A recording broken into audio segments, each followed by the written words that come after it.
Kama kiongozi unaenda wapi na sisi tunajua kuma tu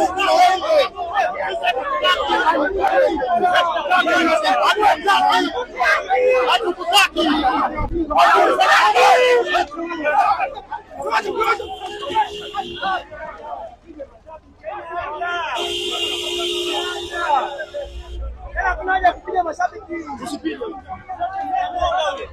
kwenye gari twende naye huyo. Naam, hivi ndivyo hali ilivyokuwa katika dimba la Benjamin Mkapa bwana. Mwenyekiti wa Simba Muktadha Mangungu bwana akaponea chupu kuchezea kipigo kutoka kwa mashabiki zake, umeona bwana na kumetokea timbwili kubwa sana, umeona bwana, na wengine wameropoka wazi na kusema kwamba hatukutaki. So usisahau kushare na kusubscribe kwa ajili ya kupata habari zinazofuata.